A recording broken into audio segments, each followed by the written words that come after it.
Turn up your volume. Because you're about to listen to The Sick Podcast. NYCFC Views. Collins approaches the shot, and New York City wins the first MLS Cup on their first try, and they're going crazy. Tiene tiro y gol! ¡Gol! New York City es el campeón de Major League Soccer. The sickest New York City FC podcast. It's gonna be sick. Muy buenas noches y bienvenidos a Yankee Stadium en el Bronx, donde hoy New York City FC se enfrenta al Chicago Fire. 1, 2, 3,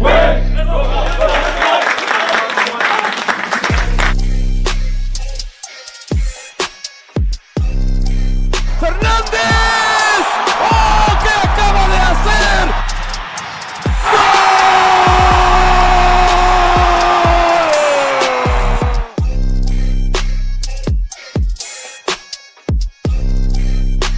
Touch, square, 3-1 New York City!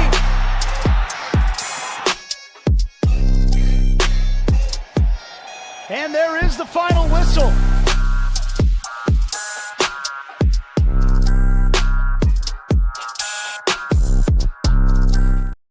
Hi, Pascal. Hi, Roberto. Hi, Glenn.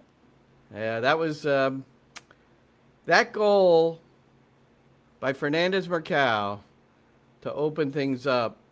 And I've asked everybody I know who's seen a lot of football, is that the hardest shot you've ever seen taken in person?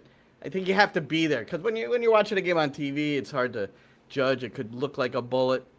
But that was certainly a laser, and Pascal said it's in his top 5, but he also said he's never seen a goalkeeper not move a stitch. He didn't do anything. Brady was rough night for Brady. It was a rough night. I mean, there's not much he could do on it. All he could do was just look at it go by. What was he going to do? You don't even have time to react to that. You barely have a chance to look at it.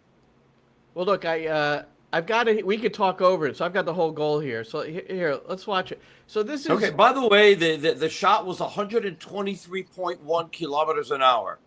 All right. Well, it was a beautiful setup from Jack Elliott, and that was emphasized by Matty Lawrence, a former professional center back, who couldn't believe that he just didn't play it the way he was facing. Here it comes again in a second, after the celebration, but. Yeah, look at that. What a layoff.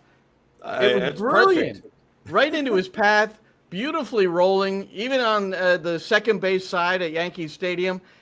It didn't take a bobble, and there it was. Holy smokes. So that's about 80. It's about 80 miles an hour for those for those making for those looking at home. I don't know. Yeah, I don't know what any of those great velocities are in soccer for shots. They do it in golf. It was, according to the MLS stats that we get, third hardest shot of the season. Third hardest shot of the season by New York City FC or in the world? No, in general, in the whole league. In the league? Yeah. Okay, not in the world. All right. Well, it was the first goal of the game, too, and I know you love the first goal. You score the first goal. Yeah, that's the way it is in soccer. You score the first goal, you generally have a good result. So I looked it up. In MLS this year, when scoring the first goal, 239 wins, 57 draws, and just 32 losses. So a result in over 90% of the games when you score first. So, yes. Scoring first is a vital part of the game. No question about it. Except for Toronto. Did you see Toronto's stat on this for scoring first? Well, maybe they've screwed up. It would have been 95%. Toronto's record scoring first is 1 win, no losses, 3 ties. And they've tied their last 3 games where they scored first. All right, well, they're still getting a result, but you don't want to give up the lead. No, that's for sure. Nah. And So then there's- let me see. There was one other one there. Let's see. Well, anyway, They're York City 1-5-2 on the road. yeah, oh yeah, they've been. Well, look, they're winless in their last 12. They've scored one goal in the 3 games they've played since the World Cup break, and so they've got some things to fix. And they've got Josh Sargent, one of the we talk about some of these luminaries who are playing in the league now, with Anton Griezmann coming in and playing a full match for Orlando City.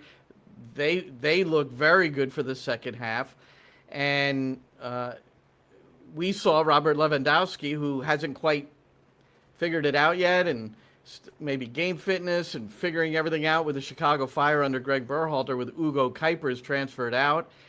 And who am I leaving out? Oh, Casemiro made his debut. So 3 luminaries were all kind of made their debuts since the World Cup break and restart in MLS. But New York City is 2-0, Roberto, and they've done it in interesting fashion. I never did get to the question of Pascal today about how Chicago. What are you looking at? Are you listening to me?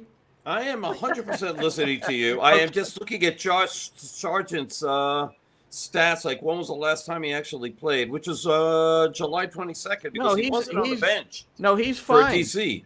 He's fine. He's not injured. He's been playing limit. He started in those 3 games. He started one.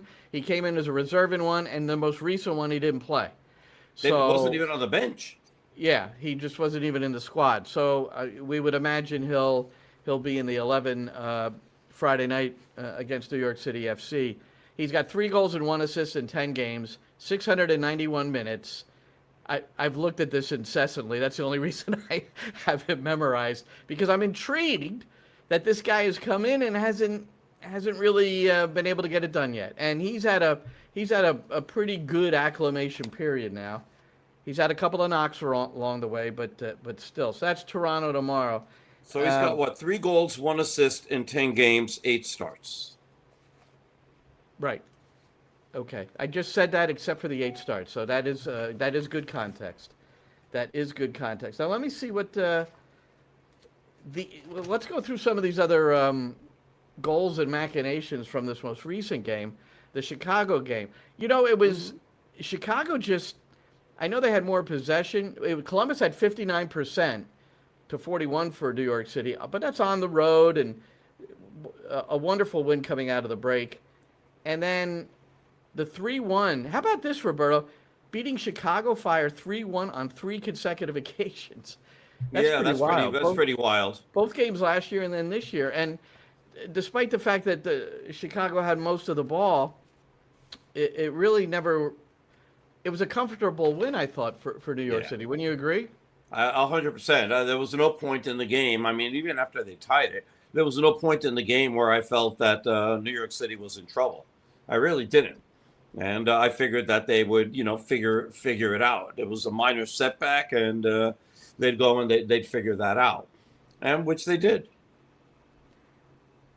We see some comments. We'll get to some of these in a little bit. Well, let's get to the game-winning goal, because Agustin Ojeda has the game-winning goal in both games in this return. He's got 3 game-winning assists. So of their 8 wins, he's got 5 game-winning goal contributions. So, boy, but here's me and Maddie on the English side. Right up the gut, sort of penetrating move, but had a little bit too much on it, so New York City has it.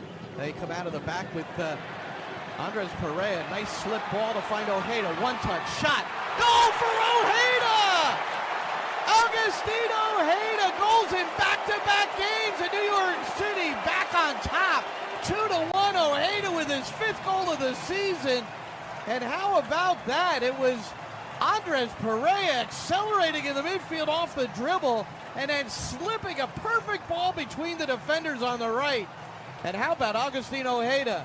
Preparation touch, shot, beats Brady at the back post. The boy's got confidence, and it's absolutely showing. The first touch is perfect, as you say, out of his feet, and lets him then strike the ball with the second. He had time to think here, and he's not always been that confident in the penalty area. But that was a goal of pure confidence then. The first touch, and then the second, the finish, in off the far post. Terrific finish from Ojeda. Nothing more than he deserves either. So it's really been fun to watch him develop, right, Roberto? I mean, 100%. Comes in as a teenager. He's a bit frightened by the whole situation. You could see he's got some stuff, but man, he wouldn't take anybody on. I mean, the guy's the fastest player in the world, and he wasn't getting around the fullbacks. But I interviewed him, Glenn, before the Chicago game. Okay. And that was my pregame. And one of the things that he says that it took him a long time to adjust. It was a very different situation, being in Buenos Aires, coming over here, the culture shock of being in the United States and all that. Obviously, it's helped now, married, and he's got company. He's gotten comfortable, and you could see it. Last year, he had 5 assists. He's got 4 assists already this year. But he's taken his game to a totally different level. And he has become an absolute danger on that right side. He's not afraid to take anybody on anymore, and he's very confident shooting. So you could just see how his game is elevated and has made everybody else better on that front line. Well, let's get to a Pascal Janssen answer to a question from my pregame show interview with him, which airs on the radio network. We're on at 7:15 on Friday. But he talks about Ojeda and Nico Fernandez-Mercado at the end. I have 2 cuts here. Roberto, I hope this is the right one because he mentions Ojeda, and I want to make sure I get the right one. But the question was about the glut in the attacking side with the addition of Luigi, and we're going to get his scouting report on Luigi after this. But he did answer this, and I know you were anxious to hear what he had to say about this as well. This might be more a question for the sporting director, who we are going to have a conversation with on Monday. But it seems like you have a glut of forwards or attacking players in that area. You could count up to 10. I mean, you listed, I think, 6 or 7 there.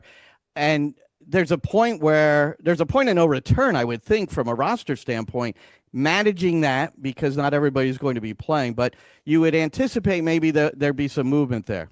You never know. The window is still open. As I mentioned just now, Glenn, we are just focusing on creating the most competitive roster that we possibly can. There's a few, though, because I had the same conversation with Roberto just now. You guys add Arnau to this lineup for the attackers as well. Obviously, Nico is also mentioned in this group of 10, who is able to play as a 9.5, but is considered an attacking midfield player from our perspective. So that brings it down to 8. And then you have a few guys that have to still work on their physical aspect in order to be available for 90 minutes. And consecutive games also in a short period of time. So if you look at where Malachi stands, or even Hannes at the moment, or you look at Seymour as one of the young prospects, or Luigi who's just been in the building for 5 minutes, they will take their time in order to be available and stay available, and also be competitive at the highest level. And that is something that you mustn't forget, because you can have the names, you can have the people on paper, but are they also actually available and ready to compete at the highest level? And at this moment in time, it's mainly Ojeda who is there competing at the highest level. It's Nico Mercado, if you count him in as one of the strikers. But the rest is still working hard in order to make sure that they become that competitive option up front. Imagine that. Ojeda and Fernandez-Mercado are the only sure shots right now. And I just love the story, and I'm happy you spoke to him and was able to share some of that with us. Sometimes when you get married and you settle down a little bit too, not that he was a wild man. He doesn't appear to have that gene in him, but that sort of stuff could help. You have a bad day, you have somebody to go home to and be able to talk to about it. So those kinds of things. I mean, Gio Reyna is another example there. he just seems happier in life since he got married. So that sometimes works in people's favor. And we saw what happened to Christian Pulisic when his relationship broke up. So, I mean, there's a coincidence there.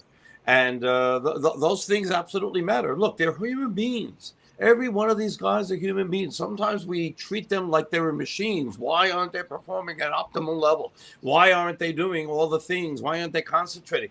Because life gets in the way. Life gets in the way. There's a lot of things that happen that, and these aren't, Terminators. So, that all these things affect things. And I think we learn a lot more about it. Back in the 60s and maybe even the 70s, nobody would ever, speak about that. We only looked at it from a perspective of why aren't they playing well? And we never cared about anything else. Never spoke about anything else. I think it goes into the 90s and early 2000s, to be honest with you. Yeah, maybe. I mean, athletes never what was the center back in the Premier League? Per Mertesacker? Boy, I'm forgetting his name, and he was a good player. But he was the first player I remember who came out and talked about his mental issues, difficulty, depression, and just dealing with things, whether it was injuries or performance and the pressure of performing. And that was Per Mertesacker. I can't remember who he played. Did he play for Spurs? He played for one of those. I am not sure right now. Somebody will tell us here on the side. Yeah, and it's a while back, and I didn't track him that closely. I hadn't really, followed him too closely. But I read this story, and I was like, wow, athletes don't do this. And it was a bit of a landmark moment. I'm going to say it was like 15 years ago. So what year is it now? I mean, it's like, it might have been in Derek 2011. Peters. What's that one? Derek Peters. What is that? Player Tribune. It might have been in there. Even. Yeah. It might have been in there. Anyway, so good for Ojeda. And then Malachi Jones talking about marriage and a baby. This is how he celebrated. This picture doesn't show it quite clearly enough, but he does have a soccer ball. No, he doesn't have the ball underneath yet. He actually had to run and go get it. That's why. I remember seeing this picture, and I go, wow, you can't quite see the ball underneath his shirt. That's because it's not underneath the shirt yet. Good observation there, Glenn. Thank you. And then the great move by Matt Freese, running all the way up the field to take him in arms and pull him up. That's fantastic. No, it was that was a good moment. You mean this one, right? Yeah. There you go. And he's got the ball underneath the shirt at this point. And Tavon Gray's trying to figure out. You see, Gray's got his hand on the ball. On the ball, exactly. I love that. That's a wonderful photograph. And we've got Kate Marigold and Tommy Battle III. I don't know which one of them took that photo, but there's a series of photographs. Like, I love this one. James Sands in the air beating Robert Lewandowski.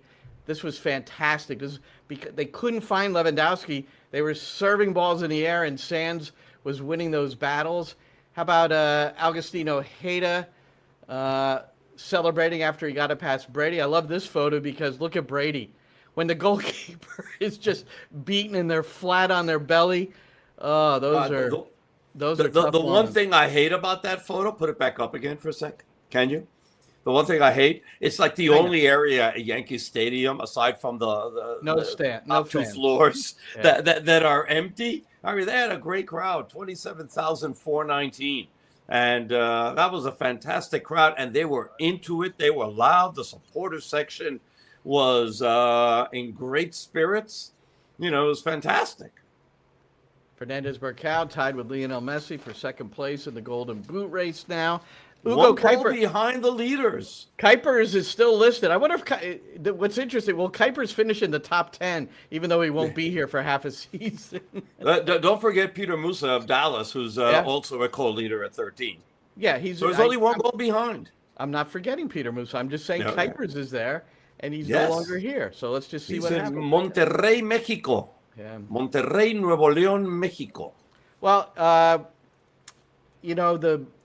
wanted to bring up Matt Freese. It's probably over for him as far as the mental performance and things because he lost this battle to Maxime Crépeau, the goalkeeper, wore last night. So it's not about getting booed in Columbus because of the gaffe against Belgium and recovering from all those different things.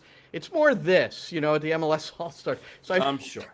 This is going to be a tough one for Matt to overcome, but we are confident that he'll be able to do that. There are 2 events coming up right after we're at the conclusion of NYCFC Views Live. At Yankee Stadium, there's another soccer game. It's Liverpool and Wrexham. Unbelievable. And then MLS All-Star game down in Charlotte with the MLS against League MX All-Stars, and that kicks off around 8 o'clock or so. So those things, if you want to watch them, they're available somewhere, and go for it. I've got a good book I'm going to read.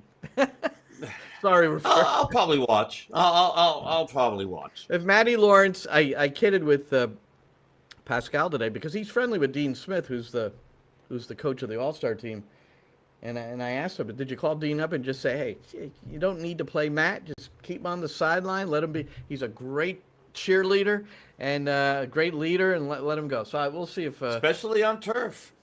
We'll see if Freeze plays or not. Yeah, you think they would have left the grass on there through the All-Star? I'll tell you, sometimes I don't understand, but I don't understand common sense. Maybe a few dollars more, whatever the hell it is. Leave the grass on there until this All-Star game's over. It just happened. Here's what we don't know, okay? Unless you do know, and I don't know. I don't know anything. Okay, no, what I'm saying is that there might have been either a concert or something else scheduled between the All-Star game and the end of the World Cup or whatever that was. That's a long time. I mean, Charlotte was... Well, I don't know. Yeah, actually, Charlotte wasn't even... Wait, Charlotte wasn't even part of the World Cup, so that doesn't... The last time they had grass... Sorry. The last time Charlotte had grass was for the U.S. national team. What are you saying here? Sorry, all right. X me out. I'm sorry. They should have left the grass through the All-Star game for that anyway. Shame on them for not leaving the grass. But, they have other events there, and, that's what happens. Well, in Seattle, they were going to pull the grass, and then I don't know what happened, and they left it down, and then Seattle got smoked by Portland 5-1 or 5-2, and then I guess they couldn't wait to tear it up. All right. I'm disappointed in you, Roberto. Mertesacker did play for... Oh, no, he played for Arsenal, the enemy of Spurs. That's what it is. Yeah, so don't I'm still disappointed in you. Well, that's beside the point. There's a long line, Glenn. Queue up. All right. So let's get to, before we leave NYCFC and go on to other matters like the MLS owners meetings. I guess there's some tricky things going on there. I've got a Toronto little story here. We should say Christian McFarlane also, New York City homegrown, has signed with Leicester City. So he's going to play in the championship this year because they were It's relegated. a loan. Let's be clear that it is a loan, so he still belongs to Manchester City.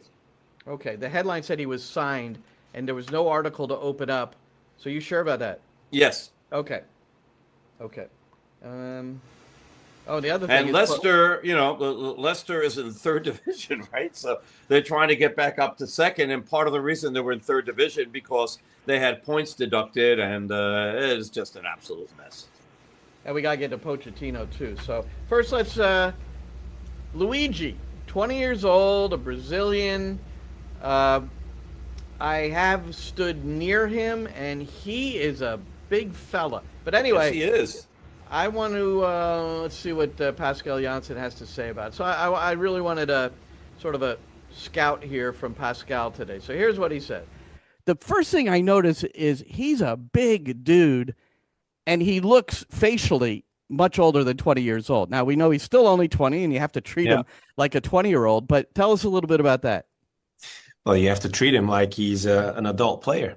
He's 20 years of age, but he gives us a different profile in the middle of the park playing as a central striker. Obviously, we have several profiles. We're still working hard on the return of Alonso, but that will take a while. We brought in Benny Traore, who's the hybrid attacker, can play in left and can play in the middle. We still have Thales also, who's fortunately healthy again and can help the team. And Luigi is a different profile. He can play with his back to the goal, making sure he's also on the move, making the channel runs. But you can link up with him, and he has the potential of scoring a lot of goals in and around the box also. So he's a clean finisher. But also, yeah, like I mentioned to you guys many times since we started to work together, we're trying to build the most competitive roster that we can with all the tools that we have. So with the amount of games that we have scheduled, the different profiles, it makes us hopefully that team that will be unplayable in the future. And can you tell us about his air game? Because I think the one thing that has been lacking among the forward line, we see Andres Perea get forward and get the headed goals, but and Fernandez Marcao got a fantastic headed goal this season. But generally speaking, not great in the air in front of goal. Does he offer that? Well, he gives us aerial play as well. It's also based on how we like to play. Our play is not based on high crosses only. We like to attack the box in several ways, but the aerial ball is, as you know as well as I do, Glenn, is not a specific topic where you can score a lot of goals from. True. But I kid you not, if you look at Traore's goals, also in the past with his previous clubs, even though he's not that tall, he's made a couple of headers as well. So he gives us that as well. Thales is also very good with his head. You remember the game against Westchester. So we have guys that can do that, but it's also based on what we think is necessary in the attacking phases of the game. All right, so that's a full rundown, including some thoughts about other players. I really want to know how he was in the air because they don't have a dominant force in the air. Yeah, Magno can be dominant in the air, no question. He's just not a regular. No, and Keaton Parks is very good in the air. Perea has been very good in the air. And then we also I'm talking have about Martins. You're talking about forwards. I'm talking more especially about the number 9. The traditional 9s are freaking awesome in the air. But as Pascal suggested, and maybe it's partly because Alonso Martinez, up until the injury, was his guy. You're not gonna work in the air game there. But now you got different profiles, so this is good. I like this. So let me add something to that because somebody who has seen him play in Palmeiras responded to me. Me putting out some of the news, and he said, "You guys have just signed the next Mbappe. Trust me." And to which I answered, "Let's hope you are right." And then he said, I asked him, how does he play and what will it take for him to score more? Because he hasn't really scored a hell of a lot of goals based on the amount of games that he's played and the minutes that he's played. And this is what he said. He said he has power. He's a player as a center forward or left wing cutting in on his right foot and shooting goal. He needs more minutes playing, and he needs minutes without pressure. He said he felt a little bit of the fans pressing him on his game, and that's why we loaned him out. So, Palmeiras has a huge, huge fan base. And if you don't perform immediately, they start getting on you. He's 20 years old. This might be the perfect place for him to be able to, find his game. And look, if they say, again, the next Mbappe, we'll take that. Well, that's quite. Who wrote that? Who said the next Mbappe? His name on Twitter is Chef Dang Garlardo, and he's in Brazil. And by the way, he's got 161,000 followers, so he's an influencer, according to this, from Imperial Sports. All right. Does he know anything about there we go. All right. So he's down there, and maybe he's watching us. It's interesting. No, but I personally don't equate followers with knowledge. I just don't. And but he has seen him a hell of a lot more than us, which I don't know about you, but I've seen the 5 goals he has scored for Palmeiras. There's like a little highlight package, and the reason I asked about the air game is none of them everything was on the deck, and one was a penalty. So, but he looks tall, lean. He looked pretty mobile. So I can't wait. So he is not yet eligible to compete. There's still paperwork to be done.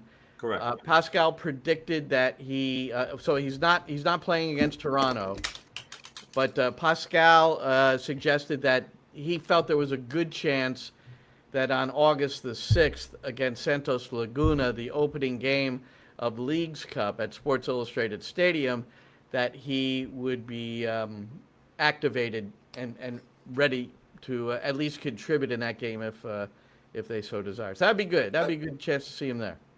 Can I a little aside here, following up on the fact that we've mentioned Leagues Cup. By the way, this is the last game for New York City on Friday before Leagues Cup. So all 3 games in Sports Illustrated Stadium. The game against Santos Laguna is priced at $16 per ticket. The price for Necaxa, which is the 3rd game, is priced at $15 per ticket as far as the tickets are on resale. And the Cruz Azul game, which has been elevated to Fox and Univision, so those are going to be on national TV in English and Spanish, it's $70 a game. So for that game. So those where the ticket prices are. For the New York City fans, and you know who I'm talking to. I'm talking to the ones who just will not watch a New York City FC home game at Sports Illustrated Stadium. Can we please stop this? Maybe Seriously. Maybe since the name Red Bull is no longer on the stadium, maybe they'll. No, they won't. I was speaking to my friend Nico, Chop Cheese, on great guy, by the way, on Instagram, and he hasn't been. He's been boycotting since day one, and I couldn't talk him into it. But I'm hoping other people will understand. New York City already has their stadium. This might be the last 3 games that New York City plays in Red Bull Arena or Sports Illustrated Stadium. And the reason I say that is that the Mets have imploded this year. So that means that Citi Field will most likely be available for when New York City plays playoff games this year, because we presume they're going to make the playoffs. Next year during the sprint season, there most likely will not be a conflict. And then at that point, Etihad Park opens up, and we don't have to worry about this ever again, right? And so these games, yeah. What's the sprint season? The early games in the sprint season. New York City's probably going to play their first 6 games on the road, right? I mean, you can't play. It's going to be February. It's going to be late February as always. They don't. Those fields have not been available at all until mid-March at the earliest.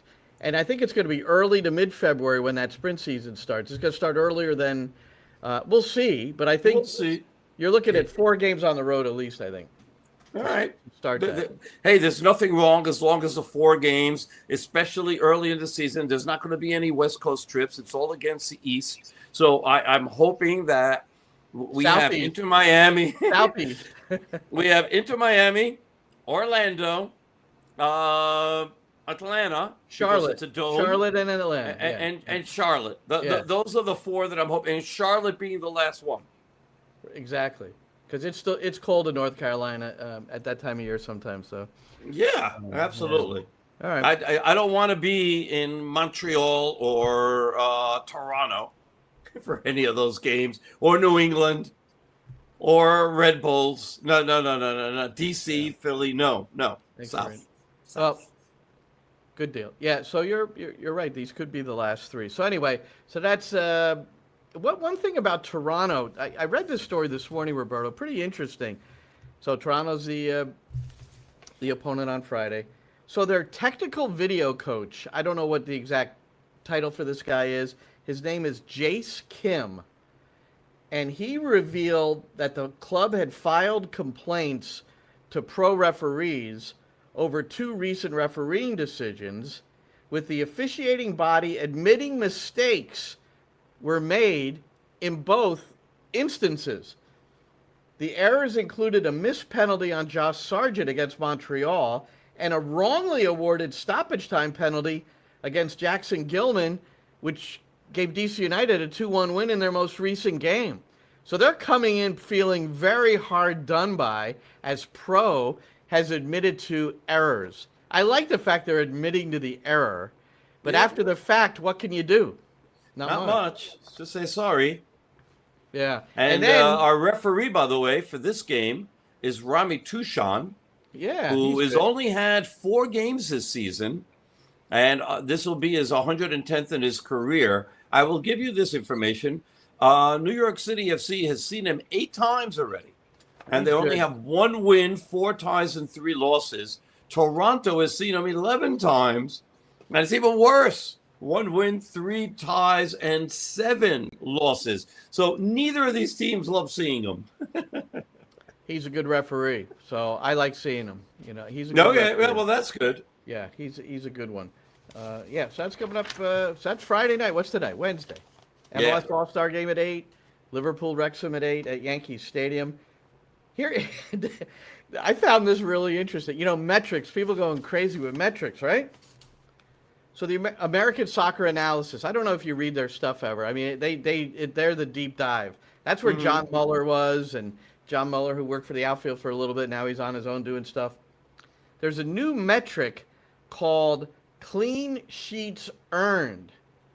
And what it does, it isolates a goalkeeper's contribution to the shutout in comparison to the work of the defending group in front of him, or her, well, him in this case. So they call it post-shot expected goals and goals added data. I can't believe this is happening. So, but just for an example, we talked about Charlotte. Christian Kalina, great goalkeeper for Charlotte. He had 13 clean sheets last year, but he personally earned 63% of the of the shutouts. He only earned 63. Takaoka had 13 clean sheets for Vancouver. He only earned 30% of them. I don't know. I don't know if we need this. I don't know. If it's getting a little bit too deep. We're trying to turn this into baseball. It's a little bit too. It's a little bit too much. Maybe somebody can get something positive out of that information that serves them somehow. The thing that drives me craziest is winning percent. Is the what is it? Probability. Winning probability. That. I don't know. I know what you're saying. Oh my God! What a waste of time. They have a 97 chance. I hope Apple doesn't pay money for that. I mean, can you imagine the Knicks series? How that went? Yeah, really. All right, Roberto, Mauricio Pochettino. Now, there have been 2 definitive reports. Andres Cantor was the first one to put it out there. And then David Ornstein, 2 very reliable, good guys who, when they put stuff out there, it's accurate.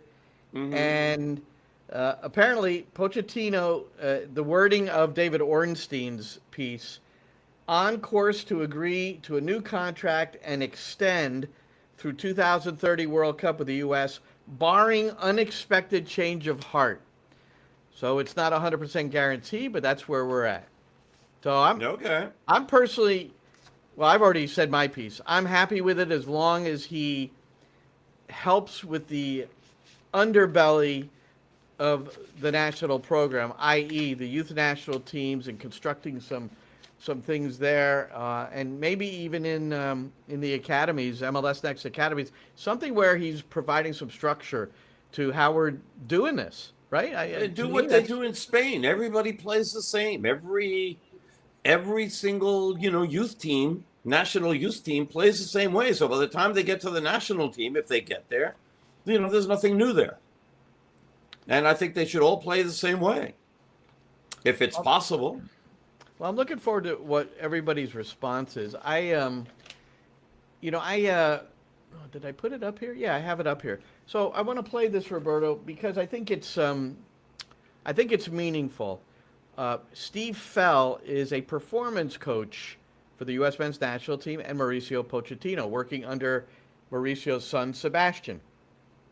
But Steve was also Greg Berhalter's performance coach. He's one of these guys, he's like Vartugian, no matter who comes in, he's very good at his job. So I spoke to him recently, and I wanted to ask about Pochettino, and he very much, and this is like 3 days ago, and he very much wants Pochettino to stay. And here's what he said. Personally, his biggest quality is his man management of people, and I'm not talking only of the players. I'm talking of staff members.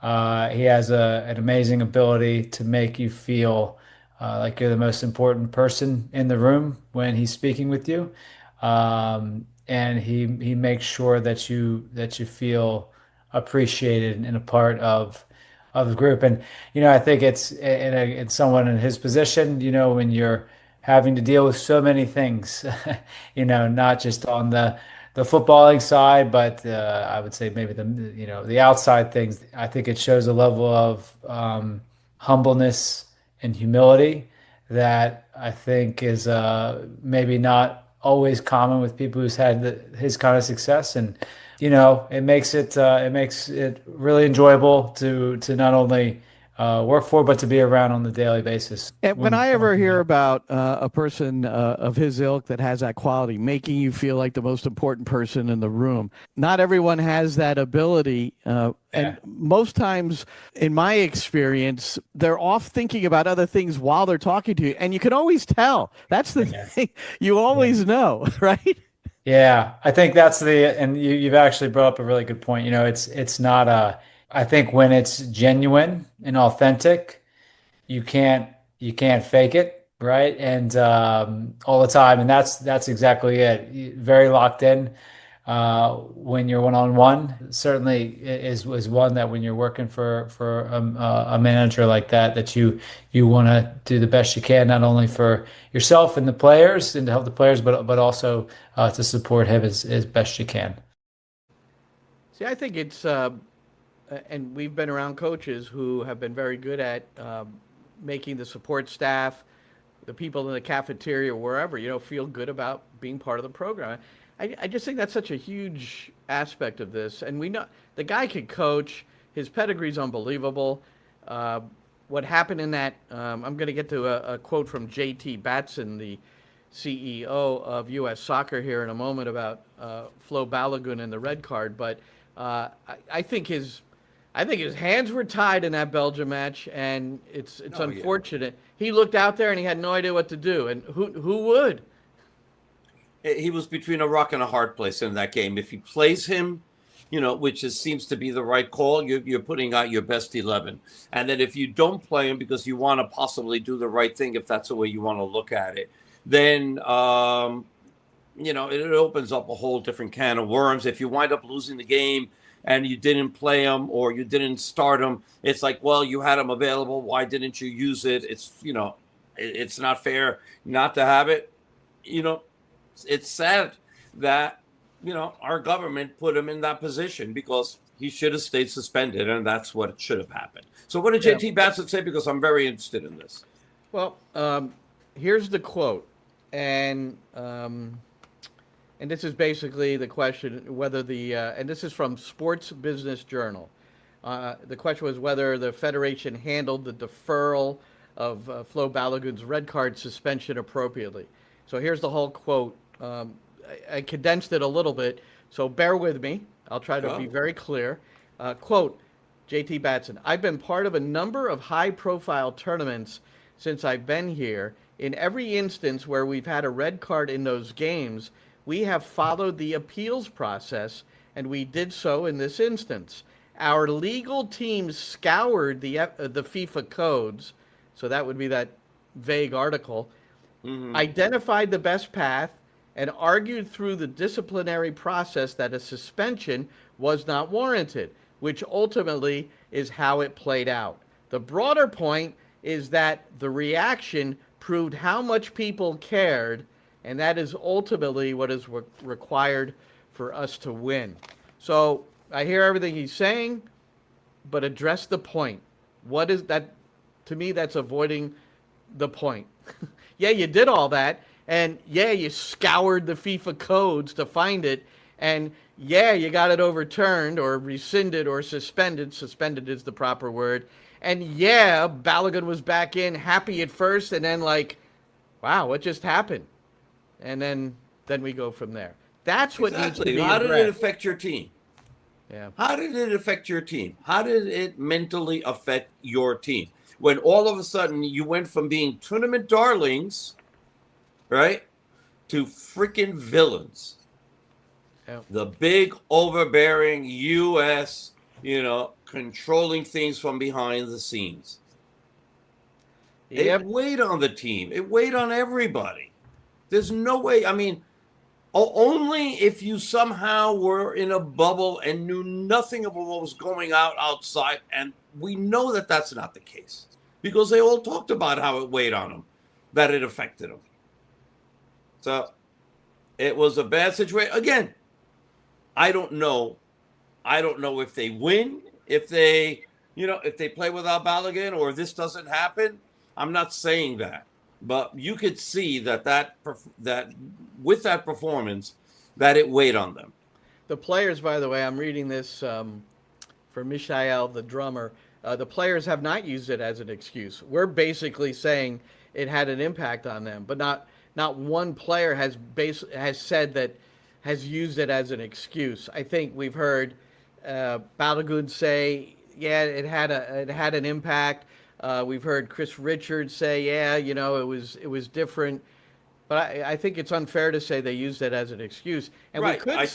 we could say that Pochettino was a bit outmaneuvered by Rudy Garcia, who came out in a different shape with different personnel, and it didn't appear. So I think the combination of things really weighed on the U.S. in that game. I think you can make a statement saying that something affected you, but that doesn't necessarily mean that it's an excuse. It's not an excuse. It's what's happening. Yeah, and he's not saying this is the reason we lost. He's saying this definitely affected us. Yeah. So, well, let's get into some of this since we're talking about the World Cup. I mean, the last 2 days on social media have been rather extraordinary as it pertains to. Or was it just this morning? It seems like 2 days worth of social media posts. Since yesterday. It was yesterday, right? When when Gianni Infantino announced that private equity, the World Cup is for sale, in essence. And that's what the organization, starting with UEFA, then the European leagues, and now CONCACAF and AFC, they have all, it seems like, bound together. And the thing that seems to be the most troubling to them, that the World Cup is being sold, and Joshua Kushner, Jared Kushner's brother, is heavily involved. So we go back to Trump again? Really?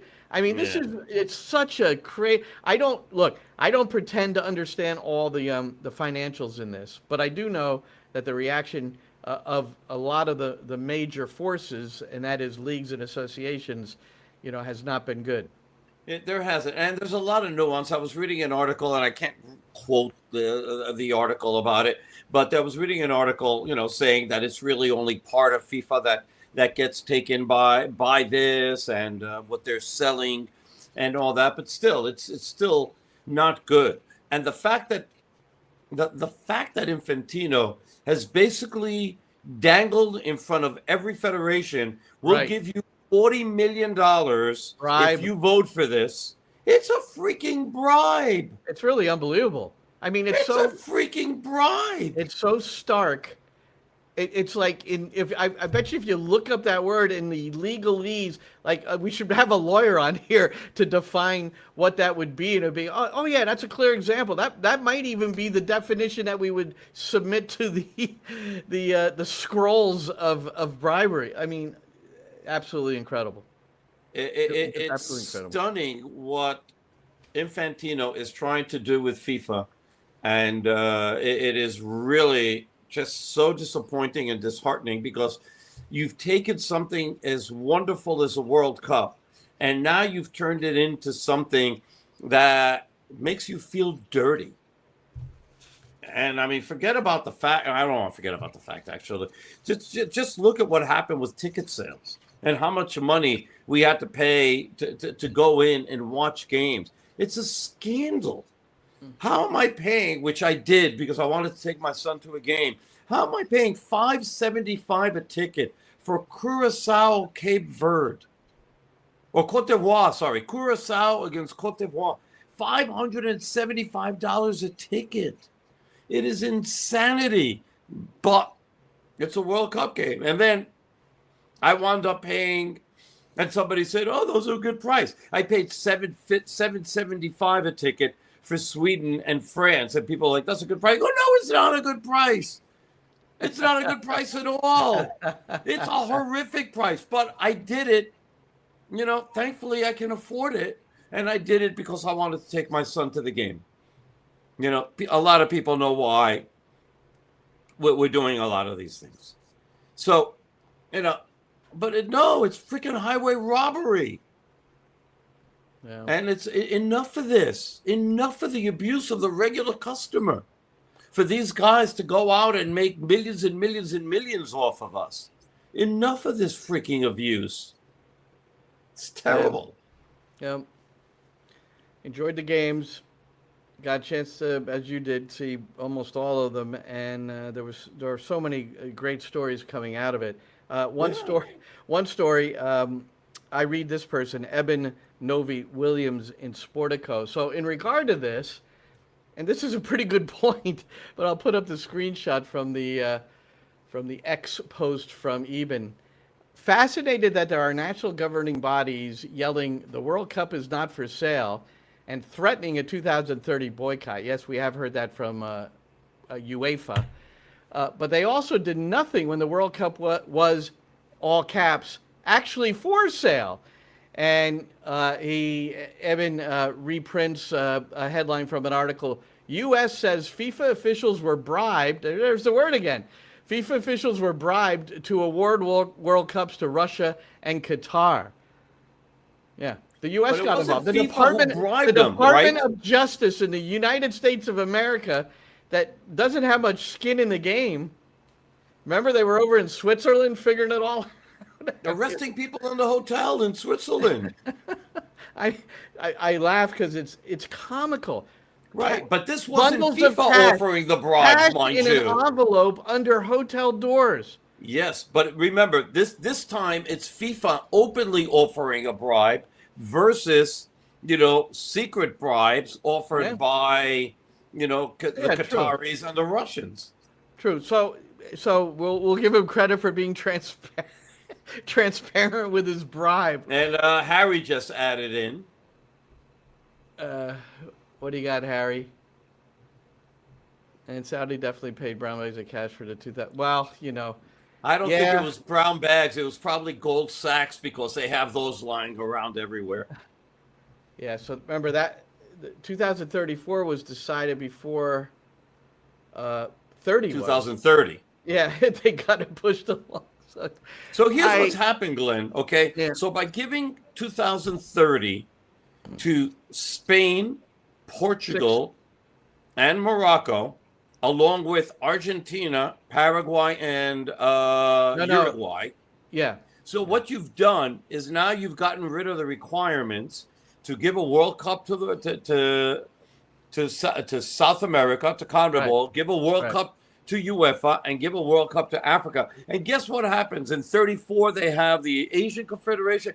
Guess who gets 2038? I don't know. USA. Oh yeah, that's right. That's all been That's all been 2038. Trump wants it. He's not going to be the president, but well, if things go his way, he will be. and they'll be like close to 100 years. What is it? 90 something years old. Yes. And 64 teams, so we'll call it July Madness. It'll be 128 by then. Yeah, it's disappointing, but money in the sport money's taken over the sport, not just this year at the World Cup or in Russia or in Qatar, but across soccer, Premier League, the big leagues, the top five they always talk about, the money being thrown around there. It's really changed the game. I mean, it has, but at least it hasn't changed the competitive spirit of what's going on in the EPL as far as the way that they distribute the monies. I mean, it's pretty equitable all the way. It's pretty equitable all the way through. Yes, there's some advantages to teams that finish first versus teams that finish last. Some machinations, but it's not like Spain, mind you, where every year it's Real Madrid and Barcelona getting, the lion's share of the money, maybe Atletico Madrid and a fourth team, getting a little bit less, and then everybody else getting, nothing. Yeah. So, at least in England, it's a little bit more competitive that way, which is why, well, for the most part, you have, different teams winning. I'm going to guess that you like this new Brazilian rule. I don't know if you read about this. The Superior Court of Sports Justice. It's groundbreaking, and it's the kind of thing that's been discussed in the past. Like if you injure a guy with a vicious tackle, with like a red card tackle, and they're out for a month, I've heard this before, you should be out for a month too. Well, guess what? In Brazil, that's going to be, and it's going to happen immediately. Inter defender Victor Gabriel is receiving the sanction after, and it's an MLS guy who moved on, Gabriel Peck. He broke his tibia, and so he broke Peck's tibia. Yes, so he will be sidelined as long as Peck is up to 180 days. And I guess I do agree with that. That if a guy's out for 18 months, I don't know if you should suspend the perpetrator for 18 months. But I like this. Because, and if you go online and look at I don't have a clip of it, but go online, Roberto, and you'll go like, oh my God. I don't want to go online. I can't see those things. Well, it's not I get sick. It's not compound. It's just, but it's on it, but it's not compound, so it's not too bad. I mean, it's not too bad to look at. Yeah, I know what you mean. Horrific. Oh, yeah, I feel just terrible what do you think for of the him rule? because he was having. Yeah, I like it. I mean, it might stop. It might make somebody think twice before going in with a vicious tackle. Yeah. I hope so. I mean, speaking of guys getting injured for New York City today, Arnau Farnos got injured in practice, and he was taken away via ambulance. So it doesn't look good for him. It was a lower leg injury, and so we know we don't know if it's broken or not, but it did not look good at all. Yeah. All right. Well, we wish him the best. We really do. Oh, terrible. Yep. So his team will play Toronto on Friday night. One thing before we close, I was looking at comparative results, New York City and Toronto, and looking back early in the season. Toronto was 3-2-1 after their first 6 games, Roberto, and they were in 6th place in the East. Even 4 games later, they lost to Atlanta 2-1, but they were still in 6th place in the East. On that same date, New York City lost at Montreal, dreadful, and New York City was in 7th place. And now, not too many games later, New York City's in the 5th hole, and Toronto's 12. Toronto's 12. They're 6 points behind DC United and the Red Bulls. So they're not far out of a playoff spot right now. But, the thing with Toronto is really interesting. First of all, they've had 13 players out so far this season. I mean, including some major players for them. And, I don't know what Jason Hernandez, I'd say he'd be tearing his hair out, but you and I know that is not possible for Jason. So they've had a lot of really, you mentioned it before, they've been hard, they've been hard done by refereeing decisions. They've been hard done trying to close out games. This is not a walkover situation for New York City based on the fact that they've not won in 12. They've had 7 ties this season. It's 3 wins, 7 ties, 7 losses so far this year. But they've been hard done. They've played a lot of very, very close games where they should have gotten better results. But, one thing or another happened. And so, it's going to be a tough game on Friday. It's going to be a tough game. And hopefully New York City fans go out and show up at Yankee Stadium. We have another big crowd like we did, 27,419 for the game that, New York City beat Chicago. So we hope we get something, great like that, and we have a fun time at Yankee Stadium. Oh, by the way, I wanted to let you know, we, for the Spanish radio, for the first time, I got a chance to interview Johnny Shore. Nice. So I got him in Spanish, and he did. He was, he was a little bit nervous. And he was like, maybe like I shouldn't do this and stuff. Talked to him before. We got it all together. He was fine. He did a great job. It was a really nice interview. For those of you who don't know, Johnny Shore, his dad is American. His mom is Mexican. He grew up here in New York, but he went to Mexico City a lot. He was in Polanco, which is a neighborhood that I grew up in for several years in Mexico City. It's just a really, really nice story. And I'm really happy to see that not only he's starting again, he's playing really well. And he's got a great attitude. He's a great kid. Yep, no, he's a big part of those 2 wins. Well, I guess one final note. Toronto, you mentioned the injuries, but they do have a new player, and he's ready to go, apparently. And this guy's an engine in the midfield. I don't know a whole lot about him, but I went and looked at some of his Heidenheim 1846 clips. This guy, Niklas Dorsch, the German midfielder, and cost him $4 million to get him, so he must have something. But he's going to be a midfield engine, which is always vital to the equation. The Aiden O'Neills of the world, the Andres Pereas of the world. So here's what I have on him. He's 28 years old. He signed a contract that lasts through 31, so through the 31 season. He had 243 senior appearances in Germany, 12 goals, 15 assists. And the teams that he played for were Bayern Munich, Heidenheim, KAA Gent, and FC Augsburg.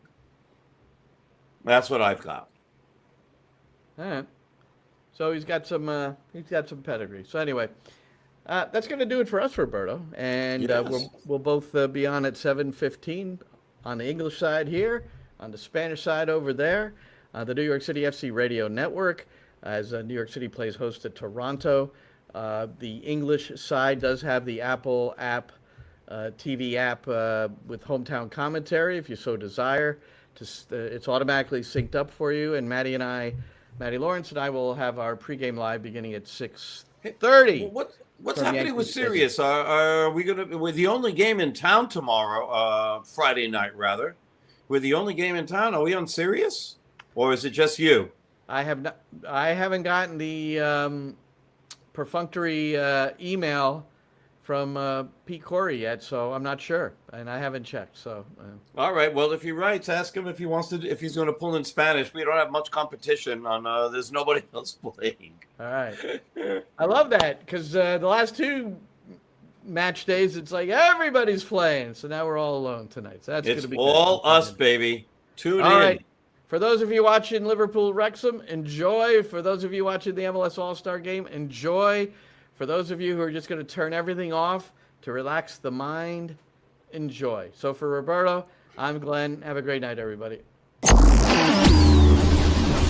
And that's a wrap. Hope you don't miss us too much until next time.